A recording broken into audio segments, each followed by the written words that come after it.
Good morning dear students. अब हम लोग क्या देख रहे हैं, हमारे जो छूटे हुए क्वेश्चन थे, 2-4 क्वेश्चन जो थे, कुछ क्वेश्चन हम लोगों ने पहले exercise first and exercise second में क्या कर दिए थे, छोड़ दिए थे। तो उन क्वेश्चन को कंप्लीट कर लेते हैं। सबसे पहले हम आते हैं 1.1 पे। तो 1.1 पे सबसे पहले हमें क्या देखना होगा, example 2 and example 3। Example 2 and example 3 को पहले क्लियर करना होगा, क्योंकि ये बहुत बार एग्जाम्स में आ चुका है। तो इन क्वेश्चंस को हमें सबसे पहले क्लियर करना होगा, और इन्हीं क्वेश्चन के बेस पे यहाँ पे क्वेश्चन नंबर जो एक्सरसाइज 1.1 का है, question number 4 and question number 5 solve होगा। क्लियर है इतना? ठीक है। अब इसके बाद हमको क्या करना है, इसके बाद हम देखेंगे एक्सरसाइज 1.1 का क्वेश्चन नंबर 3। तो सबसे पहले मैं बता दूं कि example number 2 and example number जो 3 है, 1.1 का example number 2 and example number 3 जो है, वो थोड़े से मतलब उनका जो कॉन्सेप्ट है वो मतलब पूरे ध्यान से समझने लायक है। मतलब आपको क्या करना है कि मैं जब मतलब बता रहा होगा तो बहुत ध्यान से उसको समझना है कि मैं क्या बताने की कोशिश कर रहा हूँ, और उसके बाद आपको क्या होगा, समझ में आ जाएगा। सबसे पहले मैं आपको बता दूं कि क्वेश्चन सेकंड में जब आपको एक्सप्लेन करता रहूँगा, जब मैं आपको क्वेश्चन बोल रहा हूँ, एग्जाम्पल सेकंड जब मैं आपको एक्सप्लेन कर रहा होगा, तो उस समय हो सकता है कि वो आपको बहुत अच्छे से क्लियर ना हो।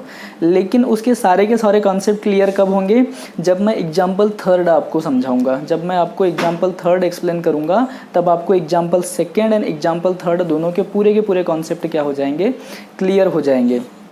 ठीक है। तो सबसे पहले हम एग्जाम्पल 2 देखते हैं। एग्जाम्पल 2 में क्या बोला जा रहा है, एग्जाम्पल 2 में बोला जा रहा है so that every positive even integer is of the form 2q and that every positive odd integer is of the form 2q plus 1। हमको क्या बताना है, हमको ये यहाँ पे प्रूव करना है कि कोई भी इवन नंबर क्या होगा, कोई भी इवन पॉजिटिव इंटीजर 2q के फॉर्म का होगा, एंड ऑड इंटीजर क्या होगा, 2q plus 1 के फॉर्म का होगा। तो सबसे पहले मैं आपको बता दे रहा हूँ, 2q यहाँ पे राइट कर रहा हूँ, 2q plus 1 राइट कर रहा हूँ। ठीक है।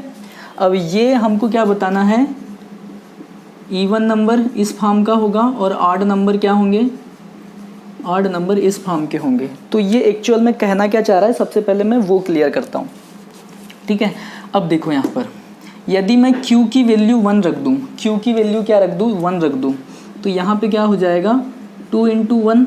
q की वैल्यू 1 रख दूँ तो 2 × 1 हो जाएगा, तो ये क्या हो जाएगा 2।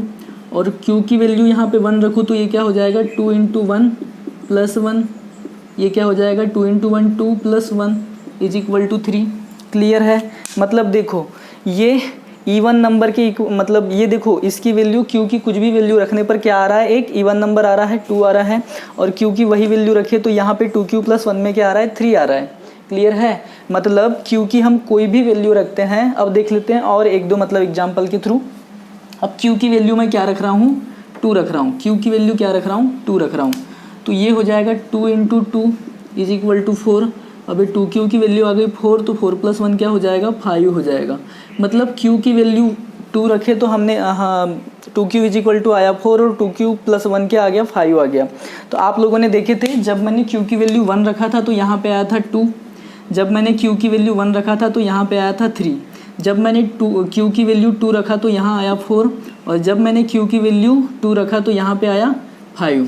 इस टाइप से आप आगे भी वैल्यूज रखते जाएंगे तो आप देखते जाएंगे कि यहाँ पे इवन नंबर्स आते जाएंगे। क्या आते जाएंगे, इवन नंबर्स, और यहाँ पे क्या आते जाएंगे, ऑड नंबर्स आते जाएंगे। तो यही तो हमको प्रूव करना था। हमको क्या प्रूव करना था कि कोई भी इवन नंबर किसके फॉर्म का होगा, 2q के फॉर्म का होगा, और कोई भी ऑड नंबर किसके फॉर्म का होगा, 2q + 1 के फॉर्म का होगा।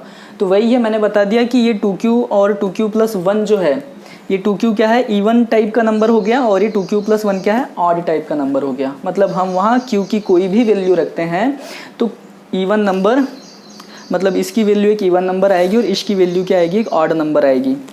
तो इतना तो क्लियर है कि ये 2q जो है वो क्या होगा, इवन टाइप का नंबर होगा, और 2q + 1 क्या होगा, ऑड टाइप का नंबर होगा। क्लियर है इतना? इसी को हमको क्या करना है, थ्योरी के थ्रू प्रूफ करना है। किसके थ्रू प्रूफ करना है, थ्योरी के थ्रू प्रूफ करना है।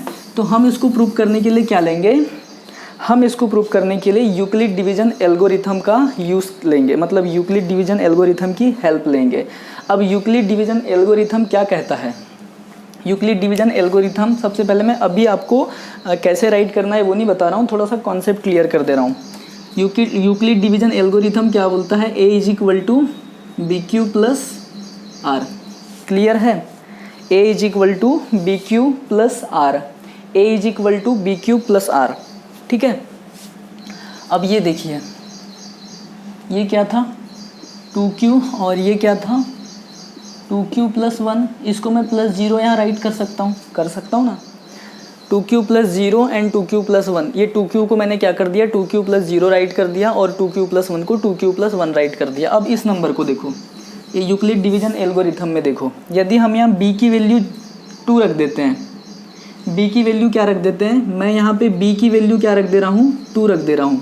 b की वैल्यू क्या रख दे रहा हूँ? 2 रख दे रहा हूँ। तो r की वैल्यू क्या क्या हो जाएगी?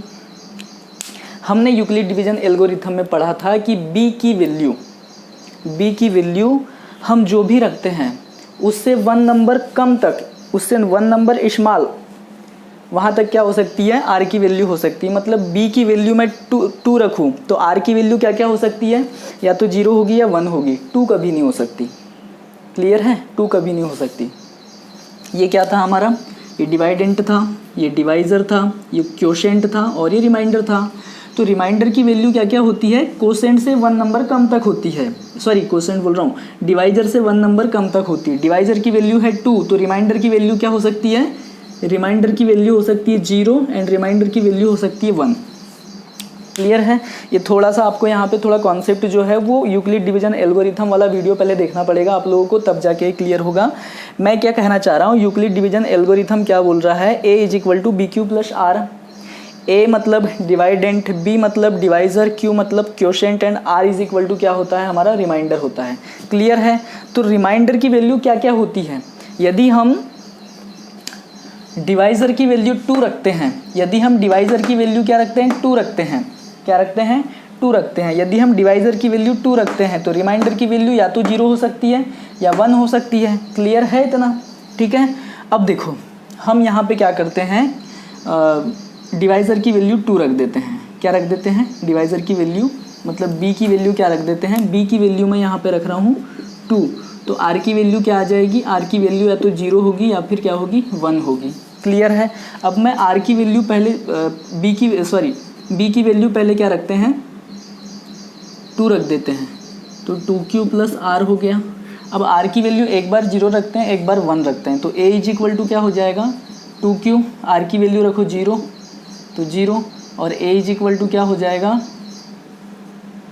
2q प्लस r की वैल्यू 1 है तो ये क्या रख दिए? 1 रख दिए।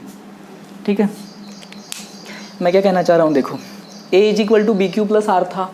ठीक है, b की वैल्यू मतलब डिवाइज़र की वैल्यू हमने क्या रखे? 2 रख दिए, तो ये आ गया 2q प्लस आर। अब डिवाइज़र की वैल्यू 2 होती है तो रिमाइंडर की वैल्यू या तो 0 हो सकती है, तो r के प्लेस पे या तो 0 रख सकते हैं, या फिर r के प्लेस r की वैल्यू रिमाइंडर की वैल्यू 1 हो सकती है। रिमाइंडर की वैल्यू 2 नहीं हो सकती क्योंकि डिवाइज़र से 1 कम तक होती है। ठीक है, तो डिवाइज़र की वैल्यू 2 रखने पर r की वैल्यू या तो 0 होगी या r की वैल्यू 1 होगी। तो ये देखिए, ठीक है, जब हम डिवाइज़र की वैल्यू 2 रख रहे हैं तो नंबर या तो इस फॉर्म का होगा या इस फॉर्म का होगा। किस फॉर्म का होगा? नंबर या तो इस फॉर्म का होगा या इस फॉर्म का होगा। क्लियर है इतना? ए कोई नंबर है, क्लियर है, ये नंबर या तो इस फॉर्म का होगा या इस फॉर्म का होगा। तो दिख रहे हैं आपको यहाँ दोनों form, 2q plus 0, 2q plus 1। Clear है इतना? अब प्लस 0 करो या ना करो तो कोई फ़र्क नहीं पड़ता, तो 2q। ठीक है, तो a इज इक्वल टू या तो 2q होगा या a is equal to 2q plus 1 होगा। मतलब कोई भी नंबर या तो 2q के फॉर्म का होगा या फिर 2q प्लस 1 के फॉर्म का होगा। क्लियर है यहाँ तक? ठीक है, अब हमने यहाँ पे b की वैल्यू 2 ही क्यों रखे? क्योंकि देखो ये यहाँ पर b की वैल्यू 2 दी है, हमको डायरेक्टली तो समझ में नहीं आ रहा है, लेकिन हम जब इसको इस फॉर्म में राइट कर रहे हैं तब जाके देखो यहाँ पे b की वैल्यू क्या दी थी? 2 दी थी, और ये कोई रिमाइंडर था उसका, है ना। यहाँ पे रिमाइंडर 0 था, तो हमने क्या किए, इसीलिए b की वैल्यू क्या करें, b की वैल्यू 2 रख दिए, तो r इज इक्वल टू 0 और r इज इक्वल टू 1 आ गया। b की वैल्यू 2 रखे तो इतना आ गया, r इज इक्वल टू 0 रखे तो ये आया, r इज इक्वल टू 1 रखे तो ये आ गया। मतलब दोनों टाइप के नंबर आ गए हमारे पास। अब अभी मैंने आपको बताया था कि ये नंबर क्या होता है, इसमें q की कोई भी वैल्यू रखो तो इवन नंबर आता है। मतलब ये नंबर क्या हो जाएगा, इवन के फॉर्म का हो जाएगा, और ये नंबर क्या हो जाएगा, ऑड के फॉर्म का हो जाएगा। तो यही तो हमको प्रूव करना था कि कोई भी नंबर या तो इस फॉर्म में होगा या इस फॉर्म में होगा। अब जो इवन नंबर होगा वो इस फॉर्म का होगा और जो ऑड नंबर होगा वो इस फॉर्म का होगा। क्लियर है। अब इसको हमको, ये तो चीज़ मैंने इसका बेसिक जो था वो बताया, अब इसको हमको एग्जाम में कैसे राइट करना है, ऐसा तो हम लोग एग्जाम में राइट नहीं कर सकते, तो एग्जाम में कैसे राइट करना है उसको मैं सॉल्व करके बता रहा हूँ। अब आपको एक चीज़ और भी बता दे रहा हूँ, यहाँ पे देखो 2q था, 2q प्लस 1 था, इसलिए हमने b की वैल्यू क्या रखे, 2 रखे, b की वैल्यू क्या रखे, 2 रखे। यदि यहाँ पे 4 होता, यहाँ पे क्या होता, 4 होता, तो हम b की वैल्यू क्या रखते, 4 रखते। क्लियर है। हम क्या करेंगे, एग्जाम्पल नंबर 3 में b की वैल्यू को क्या करेंगे, 4 रख के सॉल्व करेंगे, क्योंकि वहाँ पे क्या दिया है, 4q plus 1, 4q plus 2, 4q plus 3 proof करना है ना। तो हम वहाँ b की वैल्यू 4 रखेंगे, लेकिन हमको यहाँ 2q प्लस 1 प्रूफ करना था, इसलिए हमने b की वैल्यू 2